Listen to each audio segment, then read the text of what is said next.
Hello everyone, welcome to the CNFT.tools Discord server. I'm joined by Loflad from Bumping Uglies for our latest and greatest AMA. And yeah, this is I mean, I know I say this every time, but I've been really looking forward to this one.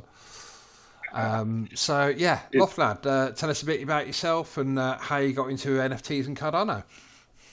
Yeah, sure. Well, I'm a software developer slash designer sort of by trade. I've been around since the first dot-com boom back in the 90s. And back in them days, you had to do everything really. You're a web developer, where it meant you had to be able to use Photoshop as well as you could code. So bit of an old school in that respect. But that's set me in good stead really for this NFT business because it's a bit of both, isn't it? It's very creative, Yeah, and obviously you've got to be quite savvy on the code as well. So it just when it came along, I started reading about it, and obviously I was attracted by the artwork at first. Saw few cool projects like the big boys, obviously, but then I think Crypto Dads was the first one that really caught my eye. I like the comedy element of it, and I like the style of the art. And I was just on holiday at the time, and yeah, I just decided this looks like something I could do. I thought the artwork was fantastic, but I thought if I got stuck in, I could do something similar. And then it was just a learning curve then of getting into Cardano. I knew I had my .NET background, so it was walk before you could run. Basically, was the plan. Start using APIs, get something out there, get an MVP, get some attention, and then slowly but surely start bringing it all in house. That's kind of what we've been doing for 6 months, really. So yeah, it was just a perfect fit, really.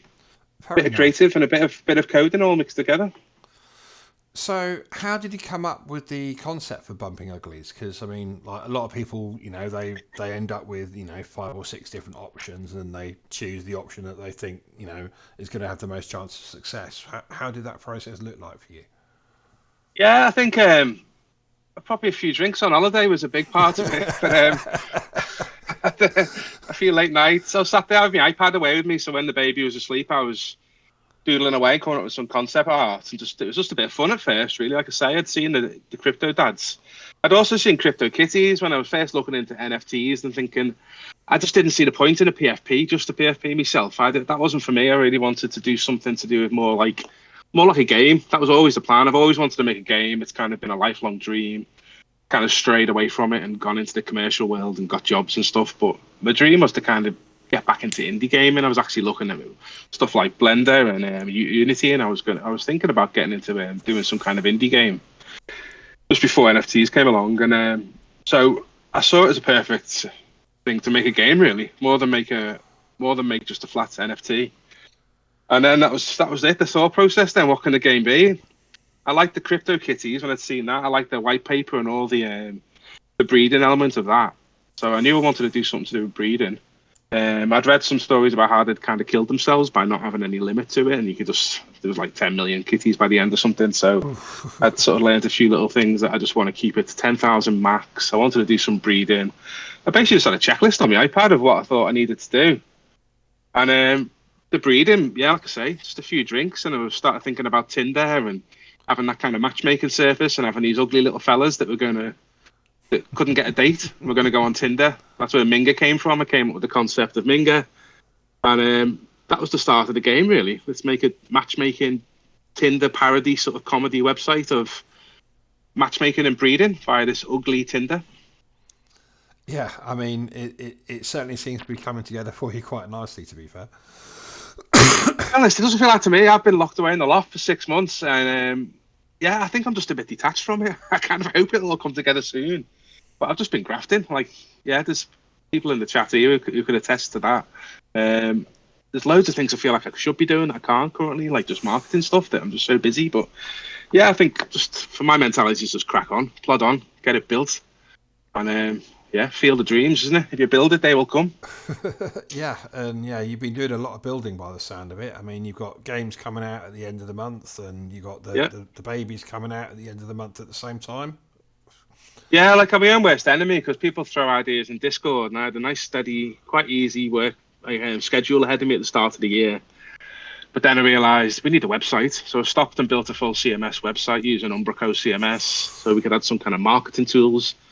And then we decided we need some kind of roles and activities going on in Discord. So I built our own Discord bot. So you can now earn roles for bumping and bumping the most and bumping the least and all that kind of stuff. So I've definitely let my scope creep. My brother's in here. Lofgaz, he's my brother, and he's a project manager, and he bollocks me every week, really saying like, you're letting the scope creep far too much. We need to stay focused. But I think everything I've built's been really important, and I think it's definitely made the Discord exciting having all those achievements and all that stuff going on. And like obviously it's got like we've got all the standard stuff like recently sold, but we've built our own custom recently bumped and that, so you can see who's bumping who and what's going on inside the actual game. So as much as I've killed myself to get it done, I'm glad I've done it. So it's given us such a great, unique sort of foundation that a lot of projects haven't got really. Yeah, I mean, as much as I'm not half as techy as pretty much anyone else in the room here, building all these bots isn't exactly a simple process when you're pulling data from people's wallets or off the chain and everything like that Yeah, going on. There's a lot more to it rather than it's more than just a couple of lines of code. Let's put it that way. yeah, I can attest to that definitely. I think now I've cracked it. I've got like my own bot now, and I've got like a section I can add extra functionality into, basically like a big loop that loops every 10 minutes. So now I've got that all built in that framework, even though that was hard to crack. Now, if I think of something new I want to do, which I've got a few ideas, it's quite easy just to drop a new bit of functionality in there. So obviously, when babies come, I'll be able to drop new achievements in from people play the games and it's people like top scorers, fastest winners, all that kind of stuff. I can just build on it now, and like that's like more like hours of work now instead of weeks of work like it was a few months ago. So it's For definitely sure. worth putting the effort in. It's been worth doing, yeah. So, remind us of a few basics for people that may not have come across Bumping Uglies before. How many are there, and what was the original mint price? 5,000 currently. That was season one. Season two is going to be exactly the same. We've dropped a couple of extra traits in there and stuff, and some new specials, which I'll tell you about in a bit. But so it's 10,000 in total in July. But at the moment, there's currently 5,000 minted. They all minted on day one. I was quite new to it all then, so that was a bit of a bumpy day if anyone was around, but we got it done. I built my own minting bot basically, so again, making things complicated, but we kind of had a sort of a whitelist and a nice queuing system and all these grand ideas. On the day, we had a few hiccups, but again, been polishing it up since. So season two is going to be a lot slicker. They sold for 40 ADA each, and like literally sold out on day one. So that was a great day when it finally all came together. A very stressful day. But yeah, once we got them sold out, that's kind of what our funding was. I've pretty much treated all this like a Kickstarter. We've been very open, tried to explain like all the money that's come in. We've kept it very open. Like we're just putting it all back into the business. It was literally that was to let me quit my job, and that was to let me get some marketing money and hire freelancers to help me do certain things like write articles for the website, all that kind of stuff. So yeah, like the whole project, I've tried to treat more like a Kickstarter campaign than just a money making rug pull type thing. I want to pump all the money back in and just build something big. I think been my strapline since my first YouTube video is here for the legacy, not the Lambos, and keep trying to live up to that. Really, just keep pumping it back in.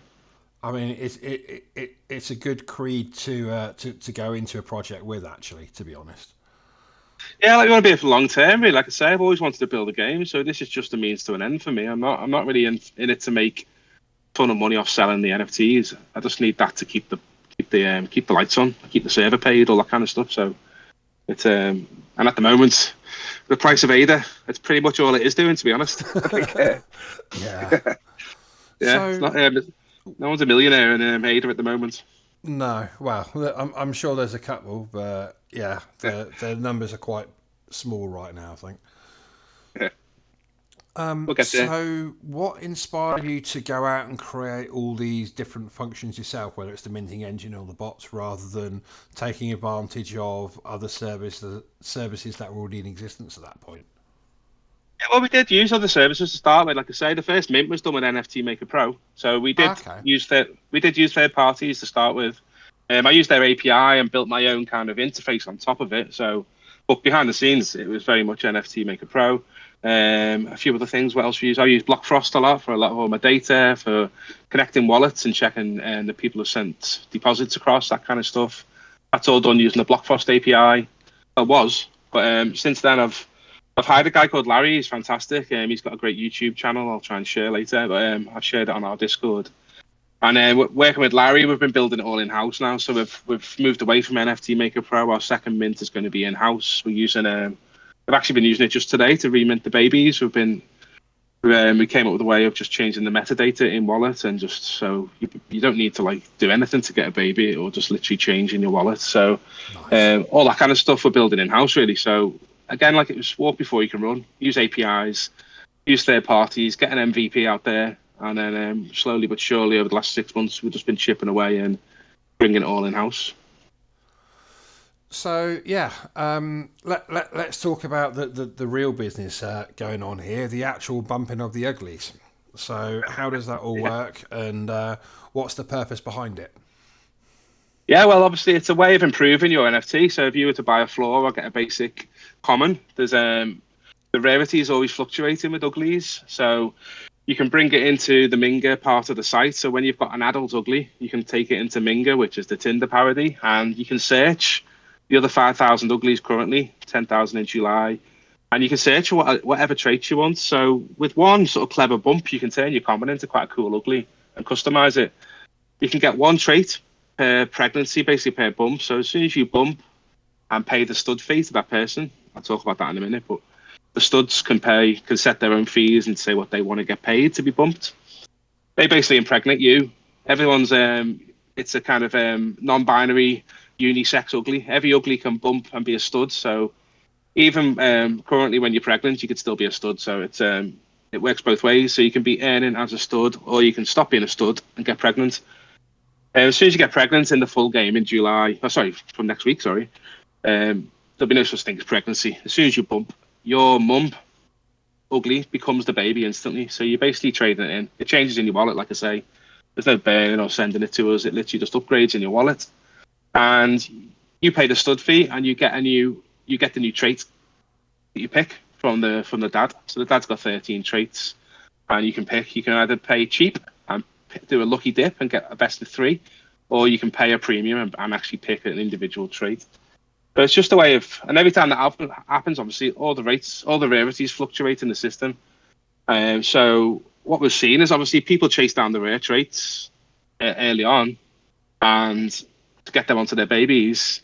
But then if everybody does that, then that trait then quickly becomes common, and the more common traits then start becoming rare. So it's kind of this ever fluctuating rarity chart, really. Gives it a bit more of a unique spin than the common way of doing things. Love or hate it. Obviously, some people just want to buy an NFT and flip it. I always just say, maybe Uglies isn't for you, if that's the case, because that's not really what we're about. We kind of want people to stay and play. So when somebody pays a stud fee, what proportion of that goes to the holder, and what proportion of that goes to you? So we take the first 5 ADA, so you can set it to whatever you want. So you can set it to 50 ADA if you've got a super rare one. And we just take the first 5, and we take, oh, you got me now. Is it 5%? Let me just know it. A small percentage of it, anything over a 5. But that 5 we don't really keep at the moment. We take 2 ADA straight away. That goes into this thing called the golden bump, which is like a sort of lucky, it's a pot. It's a pot that any bump could win. So that's kind of like a sort of fruit machine hopper. So 5 ADA comes out of the kitty, 2 of it goes into the golden bump, and 3 of it we keep for doing the minting costs and changing it to babies. Remember, there's tots and teens as well, so there's a full life cycle of coming back to an adult. There's 4 age ranges.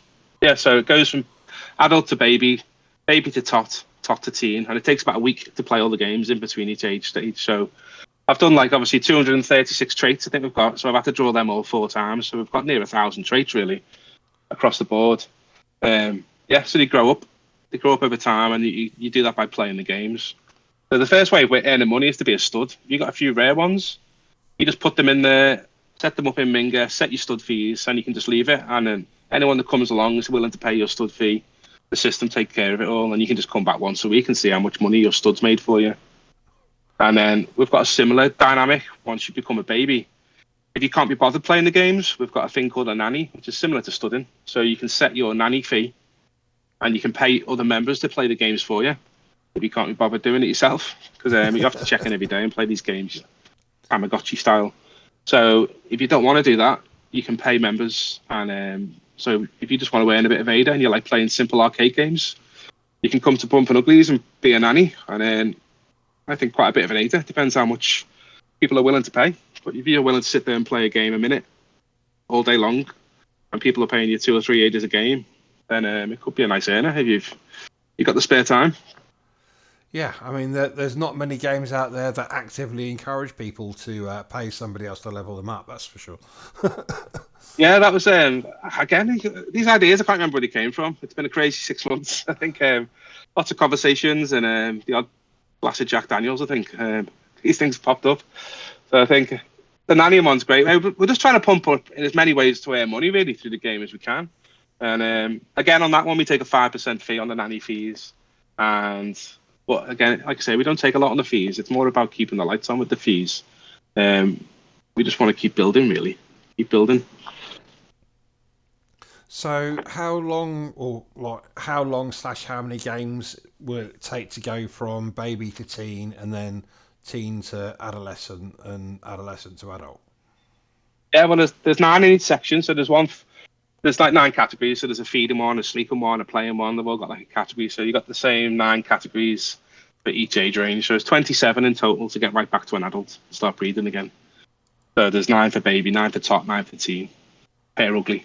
So if you've got 50 uglies in your wallet and you've got them all turned to babies, then you've got a lot of games to play there really. So like this, I can see some faces in the chat here, the likes of like Dendringus and Dojo. They're probably, and Danny.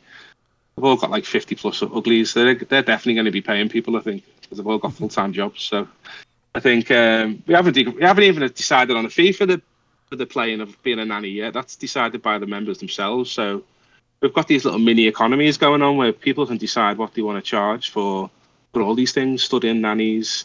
We just thought we'd let that work itself out and see what people are willing to pay. I think, let So, the old-fashioned capitalism kick in. so when you become well, you know, the pregnancy is going to be a very quick thing fairly soon. Yeah, Um, yeah, but you know, you get your baby with the new trait. You know, whether you picked it or whether you did the lucky dip. Do you yeah. keep the other traits on the original NFT, or are they randomized, or what goes on with that? It overwrites it. So you want to change your hat, or you want to change your glasses, or you change your clothes. You get the new one, and it overwrites the one you. So you're basically replacing the one you had.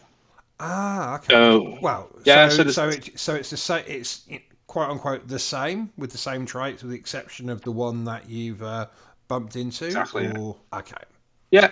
So yeah, a common one you'd probably replace. If you had like a common top in the clothes you didn't like, you could go and bump one of the specials and get like the Terminator jacket, and that would replace your shitty jacket with the Terminator jacket.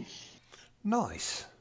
So Yeah, yeah, like yeah, you know, there's you know, as much as there's randomization, if you don't pay the fee, like you literally can design your own one with enough stud bumps. yeah. Well, even with the 3-way, you still get to pick 3 from the 13, so you kind of narrow it down to the 3 you'd like, and it's got all the rarities next to them, so you can see which is the rarest. So you get to pick the 3 that you'd like, and you get one of those 3. That's the worst case scenario. Or you can pay, I think it's a 15% premium. I think we did, and that lets you pick one exactly what you want. So, and again, that goes to the stud. So, yeah, I think imagine that over a few times. So you start off just after 2 cycles, really. If you started off with a common and you bump and get a new trait and go right round the cycle and do that twice, you could turn your common into quite a cool one just with 2 full cycles, really. I mean, that's pretty cool. I mean, I noticed currently on the CNFT.tools rankings on it, you've actually Yeah. got 50 rank one bump and uglies from people go in for the moon, as it were. Yeah, well, there'll be the specials. I did these 10 special artworks, and I did 5 of each. So they're actual uglies, but they're unique art. So there's like you say, there's like a Terminator one, there's a Sloth one, you might have seen them. There's like a RoboCop looking one, and Yeah. so they are kind of our super special ones that you can win. You can still bump them, and if somebody bumps a special, there was 3 traits on every special which actually can be inherited. So say on the Hell Ugly special, you could get his horns, his jacket, and I think the background. And then on the Okay. RoboCop one, you can get his metal body, his laser eyes. So there's always 3 traits you can inherit. So I've had to do sort of alternatives because obviously the specials are very special and they don't fit into the same artwork style as the uglies so much. So I had to do basically transferable versions of 3 traits for every special. So if you have to Yeah. bump yeah, so that's all set up now, and there's 10 new specials coming in July as well, which you might have seen on the website. And again, they've all got 3 bumpable traits. The way we've kept them rare, though, just so they don't get overkill, because everybody's obviously going to go and try and get the Hell Ugly horns or something. Yeah. You can only, if you're lucky enough to get a Hell Ugly, you can only be bumped 20 times. So if you can set your stud fee to like whatever you want, say 50 ADA. But once those 20 have been bumped and people have taken 20 of your traits for the babies, that's it then. It's set forever. It just sits in your wallet as a bumped out, tired Hell Ugly. Otherwise, we thought everyone would just have, within 2 weeks, everybody would have horns. And it'd just be, it'd make the Hell Ugly special extremely common very quickly. So, we put a limitation on that. So, I mean, if somebody wanted to, they could bump the same Hell Ugly 3 times to get all 3 different traits. Yeah, exactly. Yeah, you come back around. It'd take them a while. Obviously, they'd have to go around the cycle, so it'd take about 9 weeks because you'd have to go around the cycle 3 times. But yeah. You can just keep improving the same Ugly and bring them back around and around and around. We've got lots of stuff planned, and if you see these traits, you'll see there's lots of sets. There's like a sailor hat and a sailor jacket. There's a Beatles guy. There's all kinds of sets that are spread out. We're gonna have lots of competitions and lots of sort of trait bingo type things going on in Discord. So we're going to set the challenge of, can you make 5 soldiers by the end of July, sort of thing. So people start bumping and get that bump fee going and just keeping that bump economy going, really. We're going to be incentivizing people to get out there bumping and trying to collect certain sets of traits for at the end of the month in different competitions. Some will be publicized, some will just be secret, sneaky ones. If you happen to get like 4 Beatles, you'll win like the Beatles prize without knowing it, and we'll do some kind of prize giveaways for that. So we've got a million ideas around the collecting of traits, and it's going to be integrated into the game in Discord, and just basically keep the community buzzing all the time. And all that gets sort of posted to the chat rooms and that as well with the Discord bot we've built. So it's exciting when you see someone's bumped a special and it pops up in the chat and everyone sort of starts going, "Oh, who's bumped the RoboCop?" and that kind of stuff. Yeah, I mean, it was quite a moment when after I got my Ugly and you came along and bumped me, I was like, "Oh, darling." But, like, chat was like, "Hey!" And, like, everyone's celebrating. It's like, "Oh, should I take a bow now?" Didn't last that long. You weren't that good. Thanks, darling. So, tell us a little bit about the game coming up. Yeah, so obviously the babies games will be first because you've got a week to play them, but we've kind of got them all stacked up now. So it'll be babies will come out on it's next Tuesday, the 31st. So all the baby actual artwork and the NFTs are getting minted. We did 20 of them today, so some of our sort of special members have actually got a few babies in their wallets already. We did some tests today, so they'll all be ready basically for the 31st. Everybody who's due a baby. We've got, I think, 1,096 pregnant Uglies currently. So they'll all turn into babies over the following few days, ready for next Tuesday. And then, the site will go live. Well, a new version of the site will get deployed on Tuesday, and then you'll be able to go in and start playing your games, or you'll be able to be putting your games out for nannies to play for you. And obviously, it'll take a week or so to finish all the baby games, and then that'll unlock the top games will come into play then, and then another week or so, and then the teen games, and then you're back to Minga, back as an adult, and dating again. So that's kind of that's July really. Is going to be, sorry, not July, June. June's going to be a steady release of website updates and all the games unlocking. I don't know if you've seen the videos of the games. We went down a few different routes for the games. We started off. I've got a 4-year-old who's got an iPad, and there's all these games where she dresses their toys and dresses horses and does all this stuff. I think that was my early ideas, and I just do some lovely sort of Uglies graphics, and you've got to like dress the baby, feed the baby. Started doing them, and about a week in, I thought, these are shit. Like, I just wouldn't play these. These are really annoying. They're just for kids. It's like a 4-year-old game. So I stopped. We literally stopped. I got some freelancers involved, and between us, we've bashed out some proper old school, like addictive kind of arcade games. Some of them are annoying, but they're more skill based. You've got to shoot things and time things correctly and bounce things around the room. But they're more like classic JavaScript based web games, which are a bit more fun. And obviously, they get steadily harder as well towards the end of the week. So you have to do sort of 7 levels of feeding the baby, 7 levels of dressing the baby, that kind of stuff. And wow.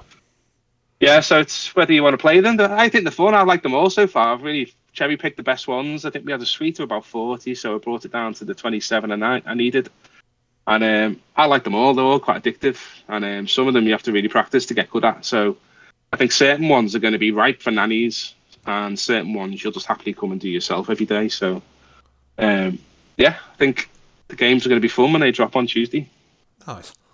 So, what kind of time investment are you looking at to take, one ugly from baby through to adulthood? Like, Yeah, the longest the is it game going to be takes. like an hour a day or? Oh, the games themselves take minutes. So basically, say, taking the example of feed the baby, you've got to come in and you've got to shoot the milk bottle through past these sort of defenders that are trying to stop you from doing it. So if you've got to get 100 milk drops past these little monsters.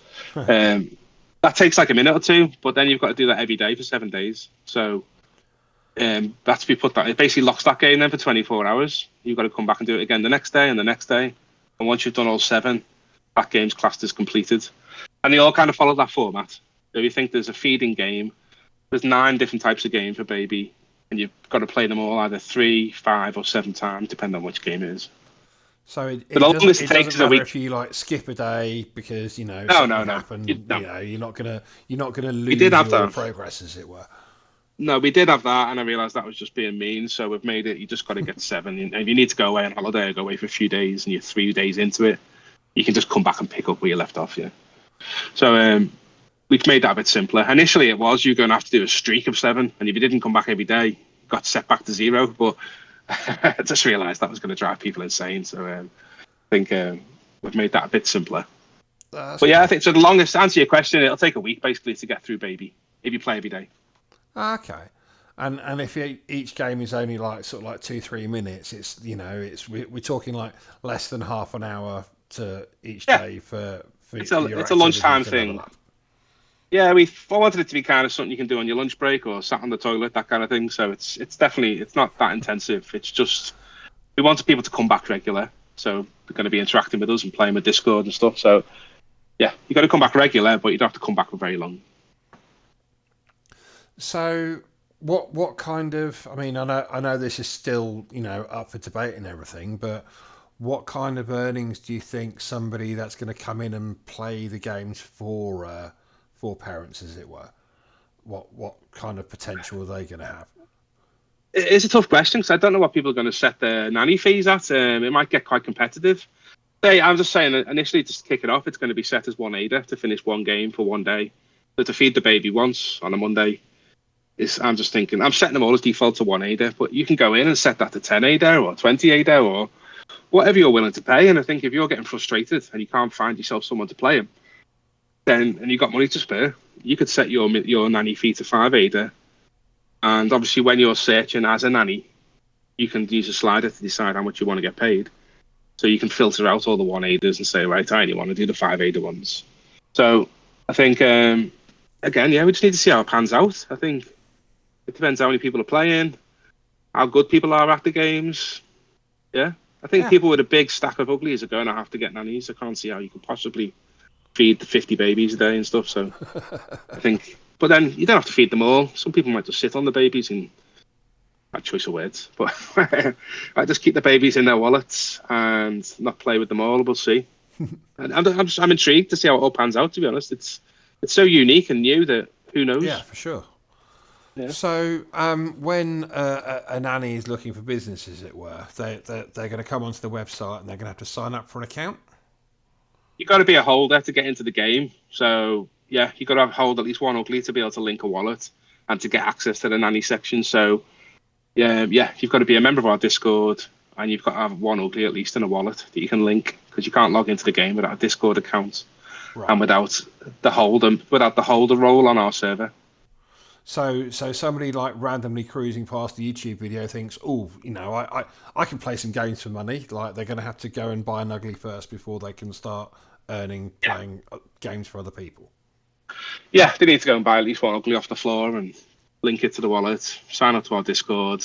I've got a getting started guide on the website. I don't know if you've seen it, but there's I've done a simple sort of step by step how do I get involved? And it's just join our Discord. That's the quickest one. Join our Discord, and there's always somebody in our chat who'll talk you through it and help you. So, but it's pretty straightforward. Join the Discord, go to the game, link a wallet. You've done it, haven't you? Yeah. I mean, I found it fairly simple and easy once I'd managed to break your entire system completely accidentally. That's just some bug testing that was. That's all. Still in beta mode. Like, it's like, come check it out ahead of the AMA, and it's like, okay, that's cool. This isn't working, by the way. Well, good support though, wasn't it? Fixed within seconds. Yeah, that was very, very, very quick, and it's not the kind of bug that you're expecting either. That's for sure. We're still ironing them out, aren't we? Like, we've had a very dedicated gang of people playing it, all the same people for a long time. So any new faces is always going to throw some curveballs. But like I say, we're always on there. I'm always on Discord and tech support ticket, and we fix things pretty much within 10 minutes. So it's all good. It's getting more and more polished by the day. Yeah, I mean, I'm definitely looking forward to this. You've got season 2 dropping, or the second half of the first crowd, as it were. When's that dropping, and how much?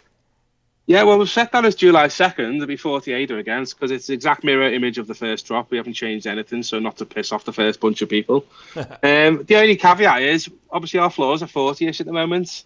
I'd obviously like to see that a bit higher, so I'm thinking the hype over the next month or so, people joining, playing the games. I want to see that floor a bit higher, just to guarantee a mint, really. There's no point doing a mint if it's a 40. So if it means waiting 2 more weeks, spend some money on marketing, get some more of these AMAs done, that kind of stuff, it might wiggle a bit. But the goal is get a nice solid floor by the 2nd of July, and that'll be mint day. Yeah, so anyone listening, you've got, not long before the floor is going to be forced up one way or the other. Exactly, yeah. And don't be scared of buying a floor ugly at the moment. There's some great bargains, and then, like I say, a couple of strategic bumps, and a floor ugly rapidly. Is there such a thing as a floor ugly at this point? Considering well, that not really, no. any 2 or 3 floor bumps. ugly can become like considerably not floor pretty flipping quickly. Exactly, it's tactics. Then you start to think, well, what's everybody going to chase? I need to chase something a bit different. Because if everyone chases the same rare traits, they'll soon become less rare. So, again, I'm just really intrigued to see how people start playing it. What everyone starts thinking. I think people are going to start playing tactically. I think I've already seen people buying up certain armies of certain traits, so they own them all, so they can lock them up. So people are already cornering the market there already. Look. Yeah, exactly. So if someone buys all the Superman tops or something, and we do a competition where you need one of those, that guy's going to make a fortune that week. So there's we're going to incentivize it constantly with lots of competitions for that kind of stuff. So where the one negative thing we might get asked is about the traits shifting, then someone who's got a rare one right now, they might be worried that it's suddenly going to become common. We don't think that's the case, because obviously the rarity is shifting so often that I think it's going to balance out. And if that's the case, you can just come and bump it and make it a bit more rare. So it's not the end of the world. But for them people, if you just want to sit on them and keep them in your wallet and earn some money, we have got stuff in place for that, where we're going to do contests where, like I say, we're going to do a trait bingo. So people that have got certain traits just win a cash prize off us, that kind of stuff. So we've already done a few of them, and they've been good fun. So we're going to build that more automated into the game soon, though, because we've been doing it manually in Discord. But we're going to make that an automated thing where we can just set up some secret traits behind the scenes. And if you bump and get one, you just get an alert in the game saying, oh, you've just got one of the bingo traits. Only 3 more left to win the prize, that kind of stuff. So nice. Yeah. And then everyone can, will that be announced in chat as well, so people can follow on and make their spreadsheets as to what's definitely is and isn't? And well, we're going to make that up to the person who wins. Yeah, we're not going to automatically announce it, but if someone's got a blabbermouth and is stupid enough to come and say in chat, I've just bumped and got the sombrero hat, and it's told me that's one of the bingo traits. I think, again, tactics. People are going to start thinking, I'm going to keep my mouth shut here because yeah, I've got a lead. Or they'll say that they got the bingo and it was one that wasn't. It's just a trait they happen to own a couple of. Well, that helps as well. Some people won. We've done a few bingos, and people did win with 3 left to go. They won because they had it, and they already had an ugly with one of the traits. And so, yeah, if you've got a lot of traits, if you've got a lot of uglies in your wallet, you've obviously got a better chance of winning these sort of things because you could already have half of the bingo cards stomped. Nice. Yeah. Well, that's the thing. I mean, like especially for the people that are hoarding all a set of traits or whatever. I mean, bingo requires Superman shirt, right? Yeah, exactly. Yeah, yeah. The other thing I've not touched on is side chains. We've done 2 of these already. So this is kind of like a special. It's a completely separate policy ID. They look like an ugly. We do a small run. We did one for our VIPs, and we did one with. How did we give the other one away? Oh, we did one as a contest for Valentine's Day. So it looks like an ugly. We did a VIP looking one. It was like this posh, sort of tough looking guy who was at the racetrack with like a monocle and a gold cigarette and stuff. Nice. And we did a Valentine's ugly. It looked like a sort of a slutty little Valentine type ugly. And like I say, they aren't part of the 5,000-10,000. They're a completely separate NFT on their own policy ID. Because of the game, and we built the game, you can bring them in as a side chain ugly into the game, and they can bump. They can't get pregnant. They can't do any of that stuff, but you can put them up as studs. So then the actual uglies in the actual game can bring these new traits into the game. So we've got new traits coming in from these side chains all the time, really. We're thinking about doing like 6 a year. Done 2 already. So, example, like the VIP ugly, he brought in his top hat and his monocle and his like a tuxedo clothes. But they're actual traits now that are in the game that people can bump for and get on their actual uglies. So it's like a transferable. Cool. Yeah, so we're bringing in traits from a secondary sort of source, really, just so we can keep adding extra traits. It's like a nice way of introducing new artwork all the time and making it again things you got to chase down. I think people might start. Again, thinking tactically when like Halloween's coming up, which traits is Loftbag going to be using as his competition during Halloween? It's probably going to be the pumpkin head and that kind of stuff. So yeah. And then so those sort of uglies will suddenly become quite expensive on JPEG Store and that kind of stuff. And nice. Yeah. So I mean, does that leave a nice amount of room for collabs in the future? Exactly. Yes, I think at the moment we've just done 2 of our own little side chains, but ultimately, I like the thought of every side chain being a collab. That will be once we've got time, and sitting down with other artists and coming up with a way that we can bring in their artwork style as a side chain, which has traits that can get brought into my game, basically. So that's going to be a lot of fun. I think I'd like every side chain to be a collab. It makes sense. It's a win-win. Yeah, very nice. Has there been much in the way of discussions on that front so far, or is that still vaporware? We've got a thread in our sort of mod chat. We've got all ideas in there and people we can approach. But unfortunately, that relies on me doing some art, and I've just been so busy. I've had to say that's going to be one for kind of August onwards. We'll start thinking about them. But we'll get them planned for all the major events, like I say, Halloween, all the sort of big holidays. We'll do we'll try and tie them into holidays as well, and all kinds of ideas there, isn't there? The sky's the limit. And not like Independence Day and stuff, yeah? Yeah, like we'll do Guy Fawkes just to confuse everyone. Yeah, you heard it here. You heard it here first, folks. Yeah. Celebrate a terrorist.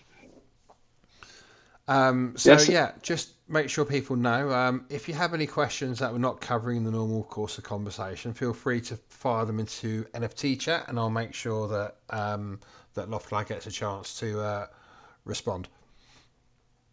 Yeah, and like I say, I'm always in Discord. If I'm not there, then Loftgaz is there. Lamps is kind of my Discord manager. You've probably all seen Lamps on a million other projects. He's everywhere. So, and all the guys that are here, like Dojo and Tidy, and there's Danny. There's people in here now. There's always a bunch of people in the chat. My mod team's fantastic. I just couldn't have done it without them. Just being able to just leave Discord and know it's getting all the attention it needs. It's been such a weight off my mind. So any questions, just come to our general chat and somebody will be able to answer them. Or go to our website. I did quite a robust white paper.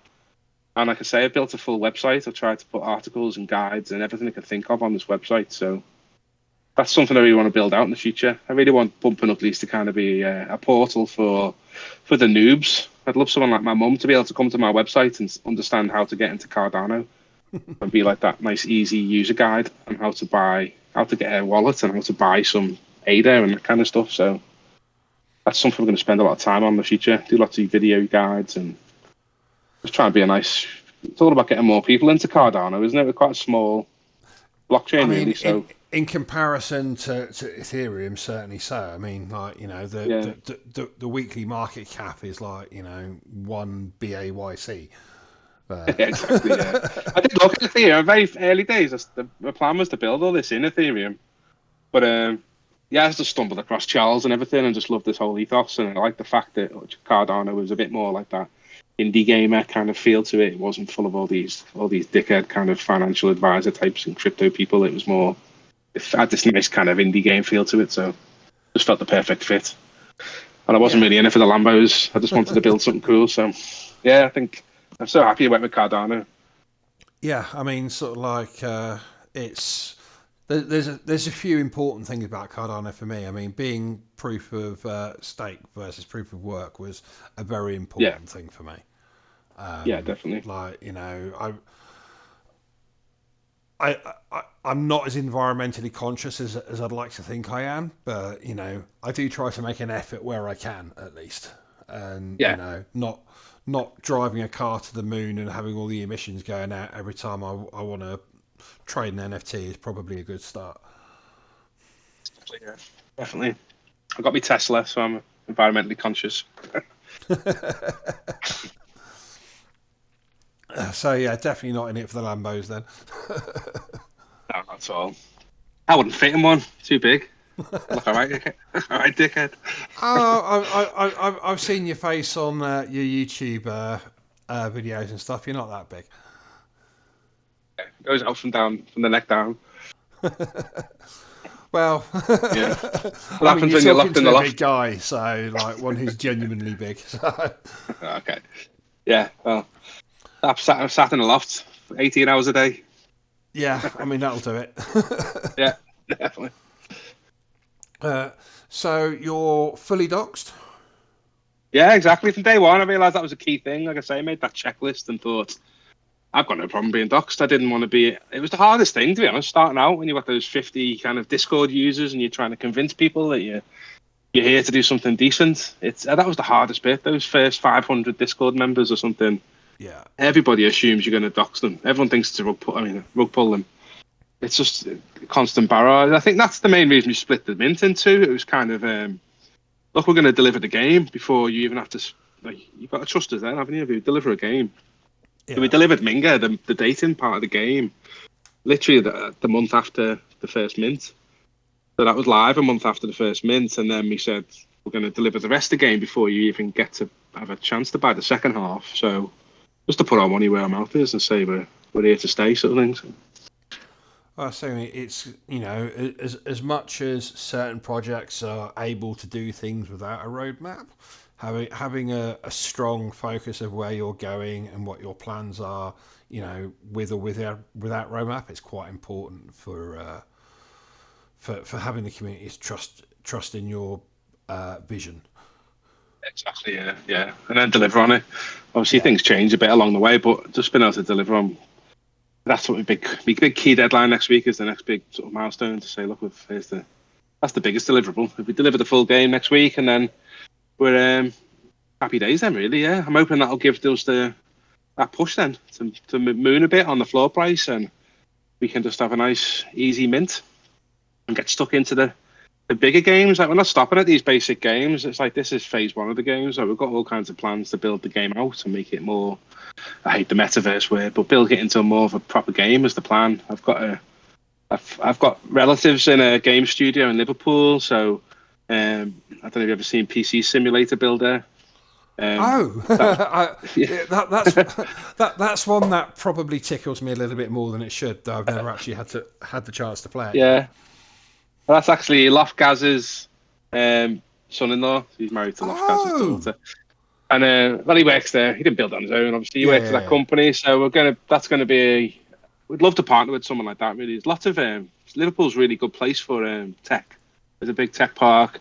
Sony's here. There's lots of games development companies and stuff. So, and I've worked in Liverpool for 20 years, so I kind of know all the meetups and all the faces. That's how I basically built my team. My team's kind of a flexible freelancer setup. Really, I've got a core people, but then I've got like this floating network of 50 people I've worked with over the last 20 years that I can call on. So it's kept us alive really, because you don't want to hire everybody straight away until you know how safe you are. So it's been good to be able to just call on that network of developers and artists and stuff. I think that's where we're going to go with the game basically as well. We'd love to build a proper. I don't know if you saw the little teaser of Ugland, but I've got a teaser sort of mock-up I did. It's the final page of the white paper. We did it's your kind of isometric 2.5D little Uglies world you want to build with little sort of looks a bit like Amsterdam red light district. It's got nightclubs and casinos, and it's a bit of like a sort of a seedy metaverse for the Uglies to live in. So ultimately, that's the dream. Build this beautiful little 2D, 2.5D sort of 3D world where these games that we're playing currently are going to be JavaScript 2D arcade games. We're just going to keep adding to it. New games will keep coming out, and we'll just keep adding new phases. And just keep funding it with the side chains. If you're not very good at a game that comes out, in the next couple of weeks, then in 6 months' time, you might be able to stop trying to play that one and replace it with a different one. Yeah. Exactly. Yeah. So for feeding the baby, we'll have 3 variations of different games you can pick from, so you don't have to play the same one. That kind of stuff. Yeah. I think we're always about walk before you can run, so we're just trying to get this MVP out there so everyone knows what our plans are, and we've got something you can actually play with and get a feel for us. But then we're going to build on it every month, really. It'd be nice to drop a game a month, really. That'd be the plan. And just keep improving on it, and keep adding to it, and see what comes next. Who knows what will come next? 6 months feels like 60 years in the NFT world, doesn't it? Well, yeah, for sure. I mean, so, the second 5,000 is going to be dropped in, next week or 3, depending on what happens. 2nd of July, that is. That's about a month or so away. So, how large are the sidechain collections, as you call them? The VIU, that was the VIP looking guy. We did him for, obviously VIU is very important, ugly. He did, I think, about 96 of him. So they aren't big, like 100, just small runs. Okay. Yeah, just small. Like, it's literally very, very rare, very unique. But the way we've done them so far, we gave one away to our VIPs. They were the guys who helped us get off the ground. We did a bit of a kind of cash grab marketing thing at the start, and they helped us pay for a bunch of marketing. So they've got a gold coin. I don't know if you've seen them knocking around, but I've got 200 VIPs who will look after. Basically, they get first dibs on everything now. And just to say thanks, I gave them this unique first side chain. They were the first people to get a side chain. And then the Valentine's one was just a Valentine's marketing thing. So it was I can't remember now. Actually, did we give it away? I can't remember. I think we gave it away. I don't think we charged for that. So it was just we did a contest, I think, for that. I think that's the plan we'll do for most of them. It's going to be like a collab, very short. We're not really looking to sell them. It's just going to be they're going to be super rare. They're going to look like an ugly, and you're going to be able to bring them into the game, but they won't affect the rarity and the 10,000 number. That's set in stone. That'll always be 10,000. Yeah. So, I mean, I know the focus is often on, giving stuff away or, doing it fairly cheap. Have you had any thoughts about doing like a really expensive sidechain where it might be like 500 ADA to mint, for instance? Yeah. Then, the stud fees that, that could come from, the extra special traits and stuff like that might offset some of that cost for people that are purchasing. Yeah, obviously, it's the only thing I hesitate on is I'd have to make sure it gave back to the community. I'm always a bit awkward about just trying to do a big cash grab. I think it looks bad. It's not really what I'm here for.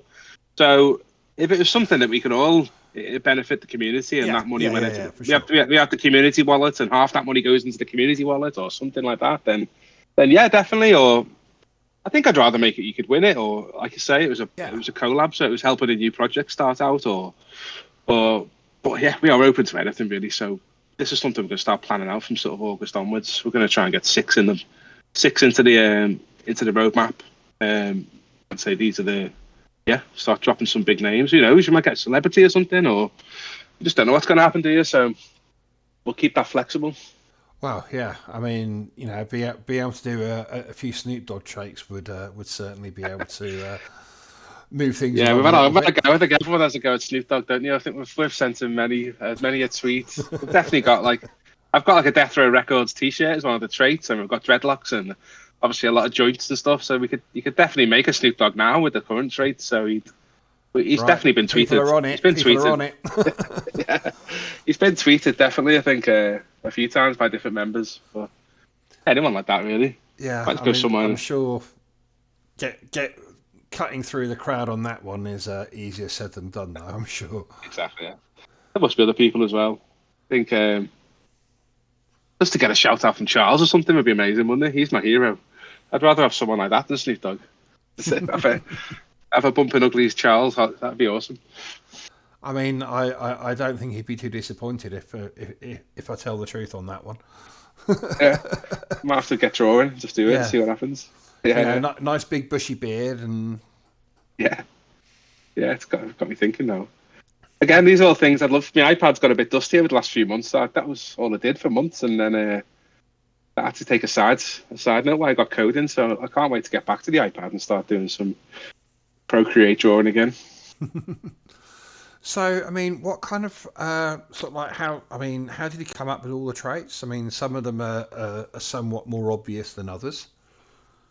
Yeah, just that was the majority of them were either planned or actually done while I was on holiday. It was all done. A lot of that was done in the first 2 weeks. I was in Wales, and just overnight I'd sit down and just thinking of them, looking at other NFT collections. There was a few I didn't want to do, a few cliches.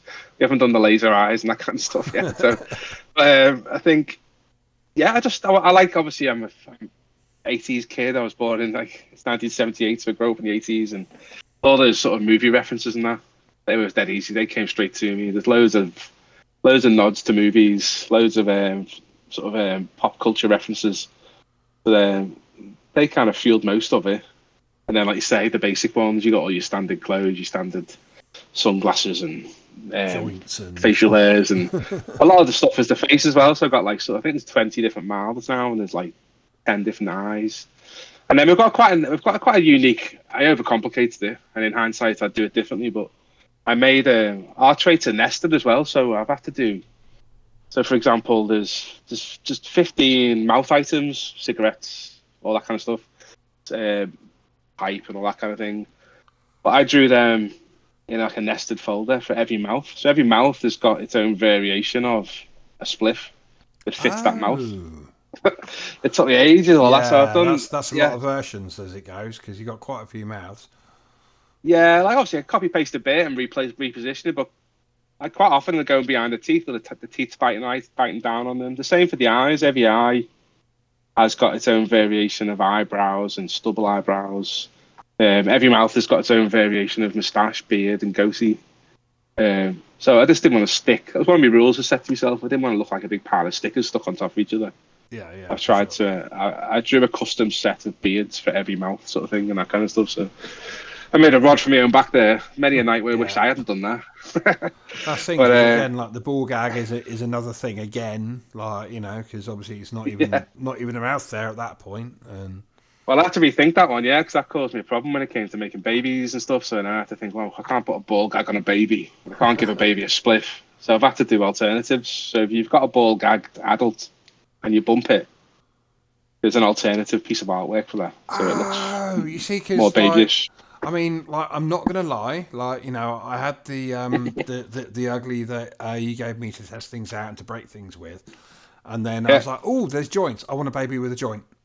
Yeah. And literally went straight out, bought like the first ugly that I could get my hands on. I was like, right, I want a spliff.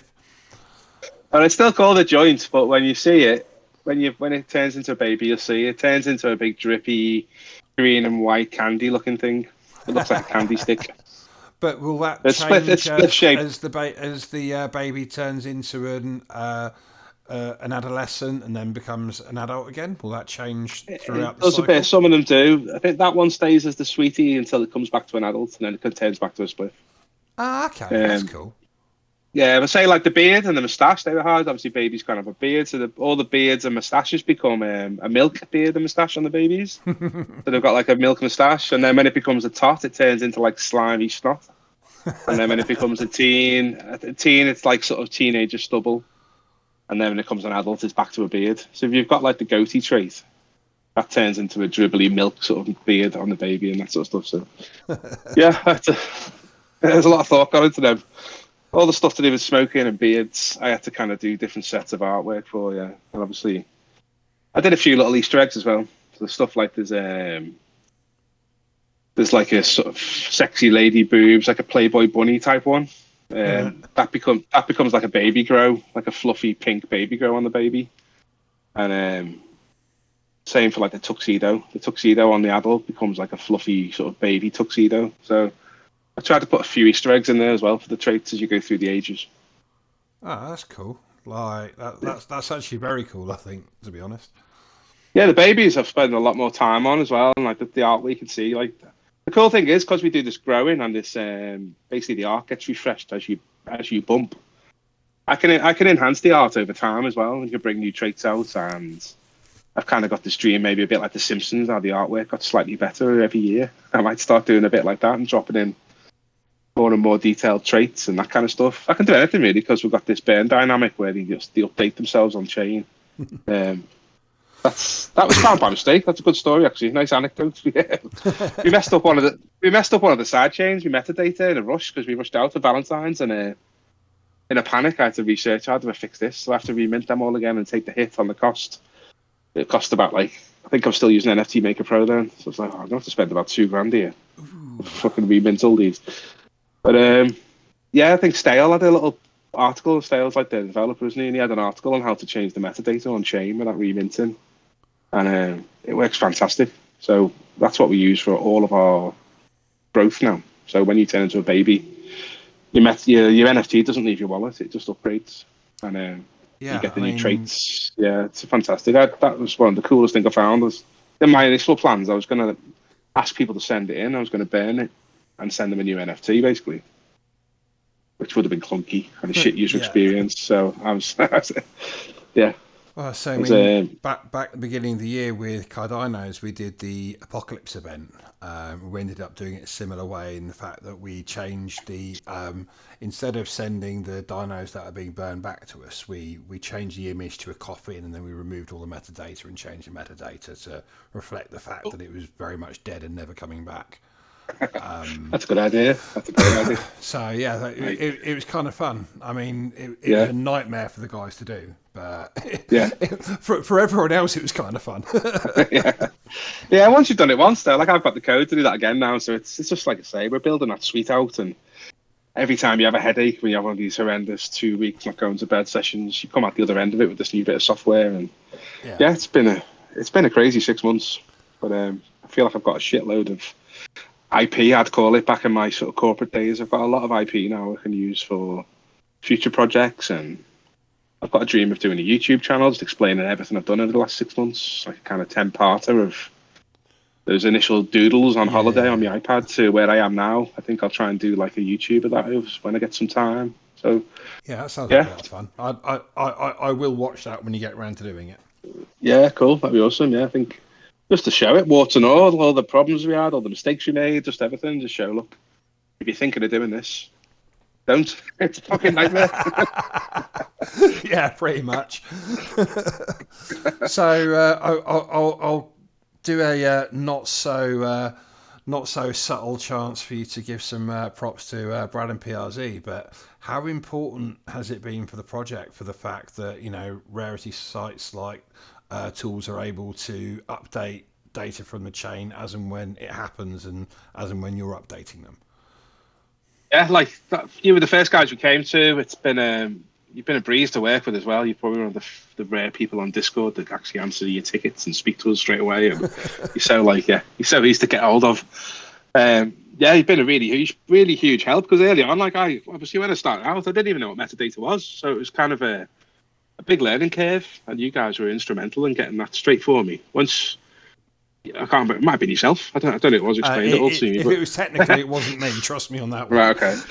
Just in yeah. So just getting that right in the early days, explaining what I was doing. Like, yeah, I think they sent me example F metadators and stuff, and I'm like, oh, I get what this is now. I think that was literally you guys who taught me all that. So, and then and ever since, like, obviously we're changing our traits and stuff now. We're getting some extra properties. So the fact, like, yeah, he's so accessible and so friendly and helpful. It's been a godsend. Yeah, can't That's thank the you guys thing. I mean, enough. I think. it's for look even looking partially from the outside, the fact that that the data on the site is going to be accurate to within 15-20 minutes, and you Yeah.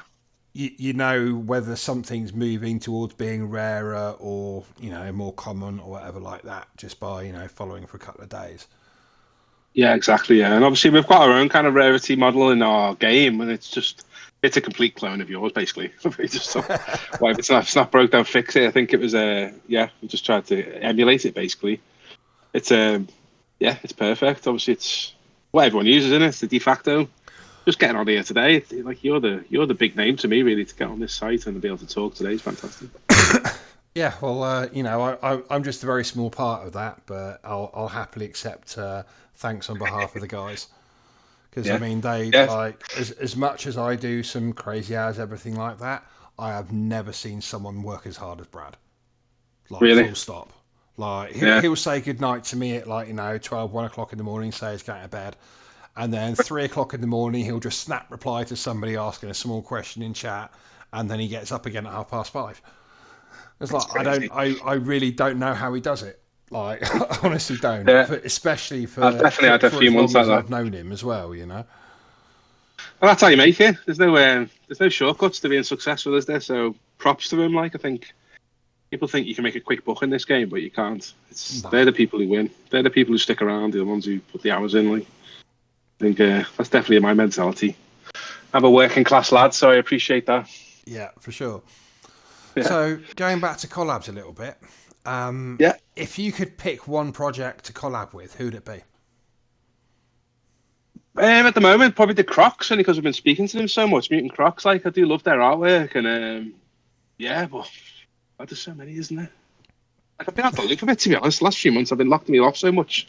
There's probably some beautiful ones. I stumbled across one just the other day, actually, that was very similar to the what are they called? It was like a metaverse thing, but it was very similar to the plans I want to do for Ugland. What are they called? I sent it to Lamps. I'll have to dig it out. I mean, But yeah, they've got this there's so beautiful. many quote unquote metaverse projects these days. It doesn't really Yeah, but narrow it this down much. this one looked nice though. It was. Let me try and find it. I'm gonna find it. It was Cardano or something. I'm annoyed I've forgotten that. I'll find it. It was. This one looked quite well down the line. It was beautiful. It basically looked exactly what I was trying to pull off with this isometric sort of spinnable little 3D world in this nice little zoomed out. Yeah. Cardano Village or something it was Yeah, called. yeah, yeah, yeah, yeah. Yeah, it was really, really like it looked. I couldn't tell if it was just mock-ups or how far down the road are. It's always quite hard to tell sometimes, but their artwork and their examples look fantastic. And I thought, well, why build one myself if these guys are doing this kind of thing? I might just get in touch with them and see if they want to help us. I Like mean, I just that's the want to thing. get I stuff mean, done. So sorry, but yeah, I mean, it's like the word metaverse means something different to everybody. yeah, it does, doesn't it? So and there's going to be a lot more metaverses available than there are people to populate them. I think. Yeah, yeah. I don't really.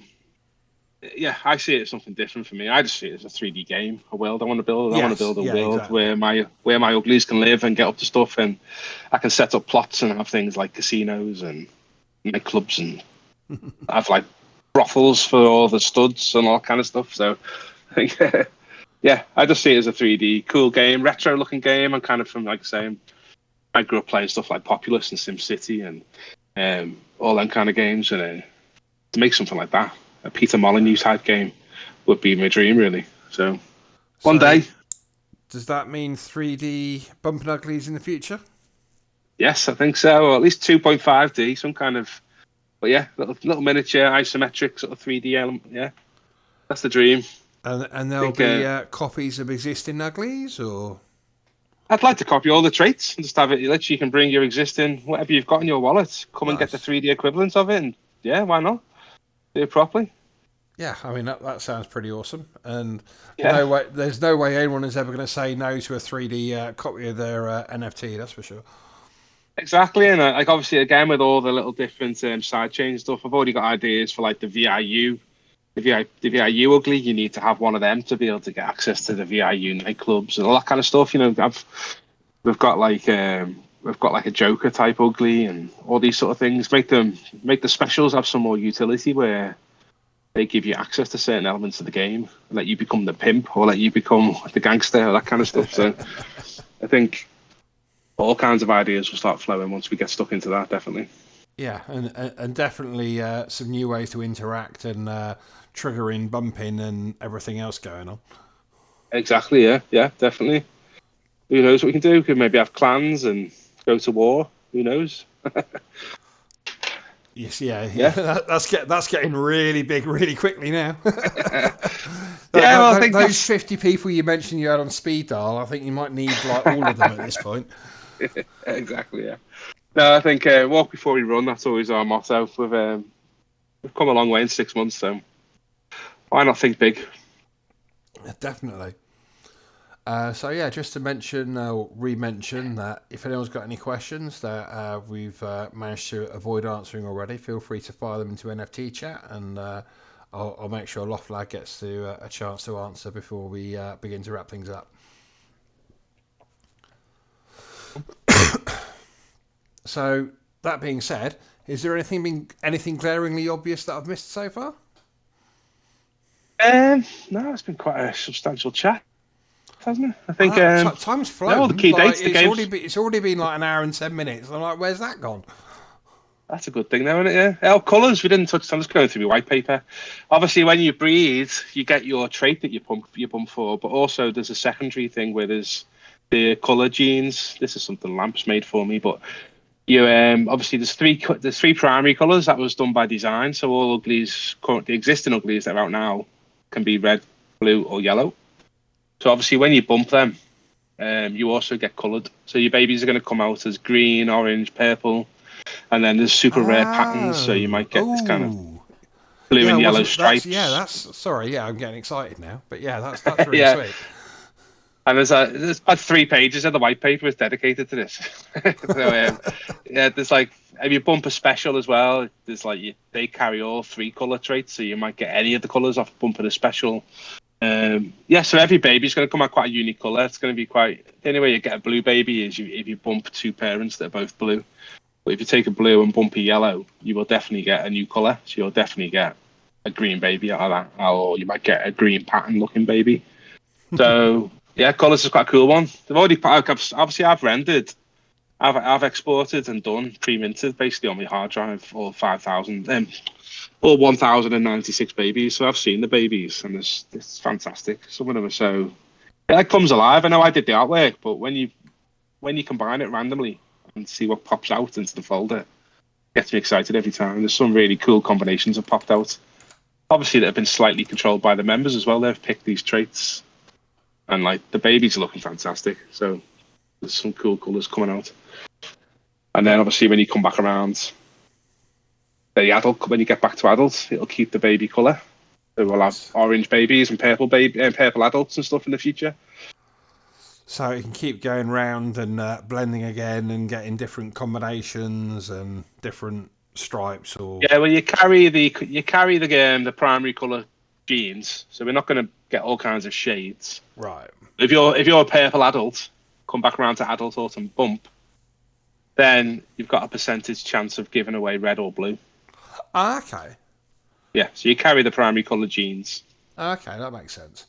So basically, there's 6 colours ultimately, But yeah, and there's patterns as well, special patterns as well.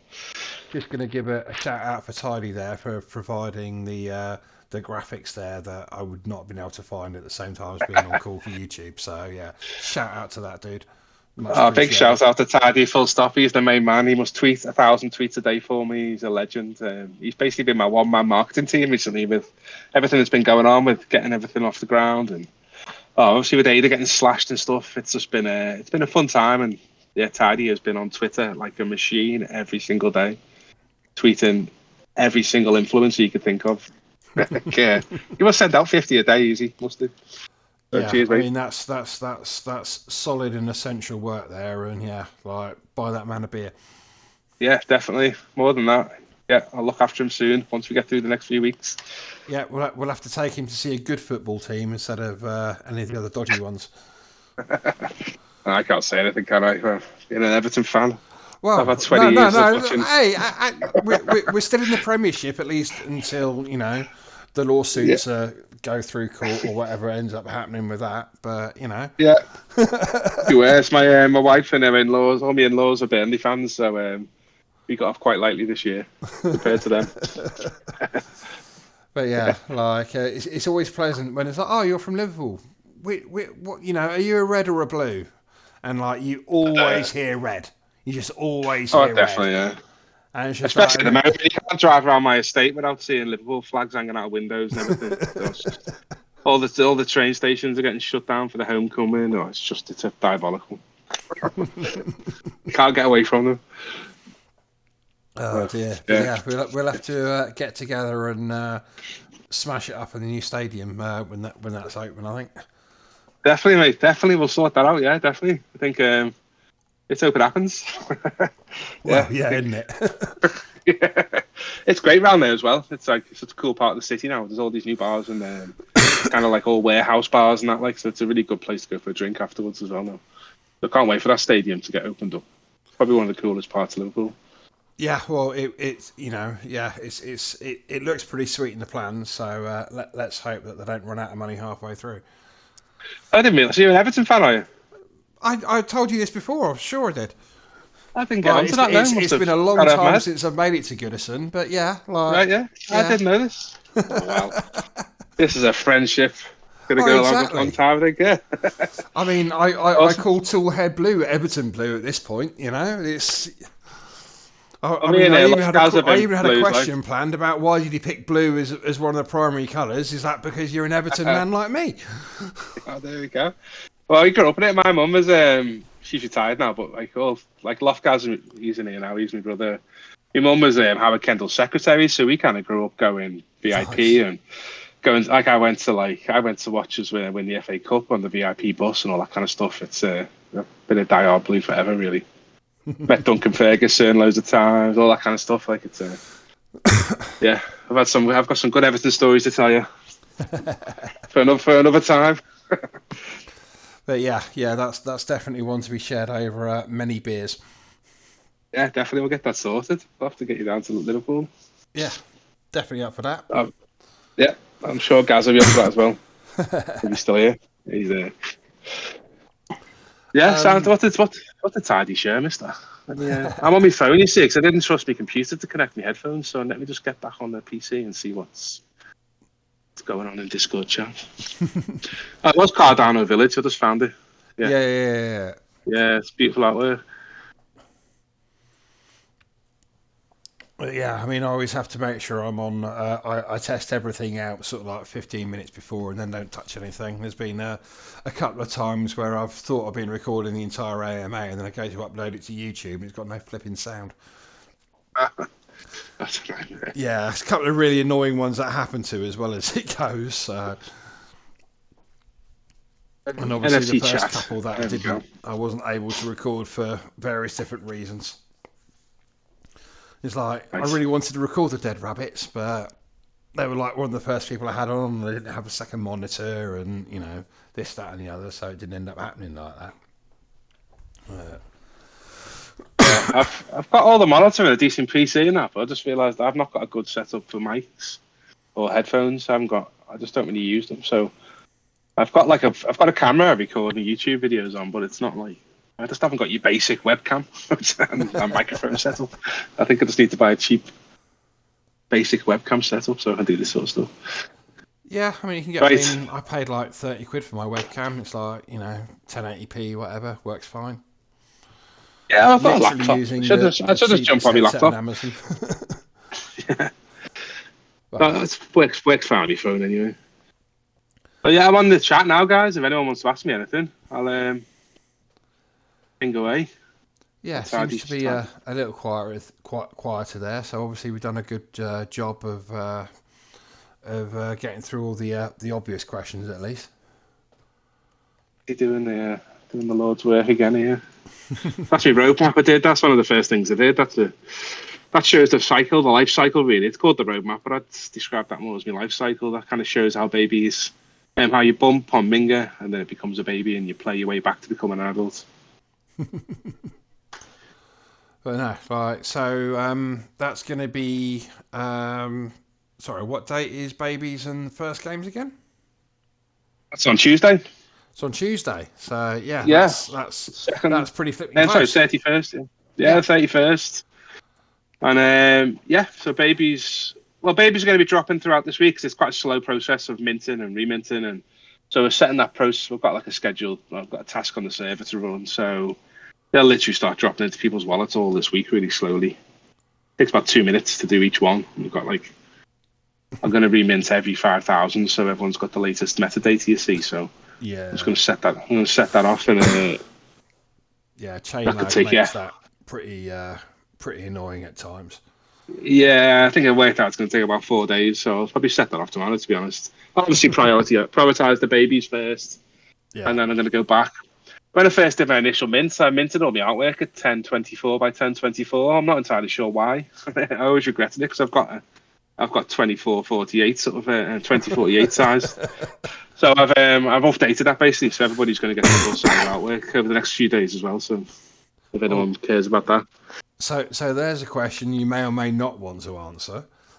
Is obviously you've got pop culture references and RoboCop and Hellboy and everything, but is any of the artwork based on real people? Real people. I've got to be careful because we've tried to really cleverly skirt around any kind of well, this is the thing, isn't it? Like I've got my own Ugly Jack and I've got Mr. U. I've got Heisenbump. There's the specials. So if you look at the specials, a few of them are teetering very closely to me getting sued, but I've tried to be as clever as possible. I think obviously Ugly Jack is probably the closest to a human. But the rest just kind of came out from a trait point of view, so I've not really. It's only the specials that I drew as a whole ugly, really. The rest have been just traits, so lots of different eyes and different mods, and then it's randomized. So no, not really, except for my brother there. Like he's a bit ugly. I know.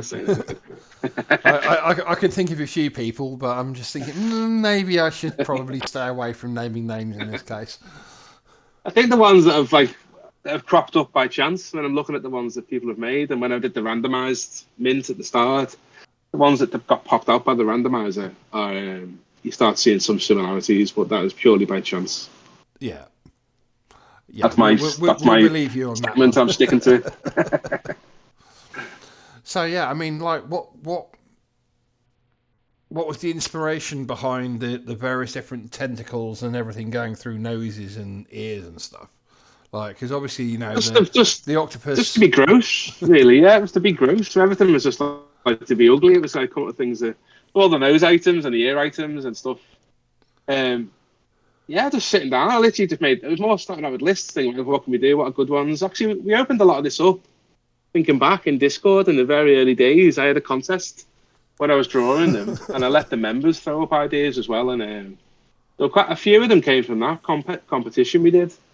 I can't even think what I gave as the prize. I think I gave them an ugly with the trait that they'd picked. But basically, I was letting people throw loads of ideas out. And obviously, being from England, that was really helpful for me because obviously Discord's very, very like multicultural and all around the world. So I got ideas thrown at me that I would never have thought of myself. So it was good. For example, like the anime special. I had no clue what that was, but that was very popular and everyone asked for that one. I think I don't want to say the name of him again for copyright reasons, but he was based on a particular anime character. If you know your anime, you probably know which one it is. Yeah, I don't know my anime, but I can still probably guess.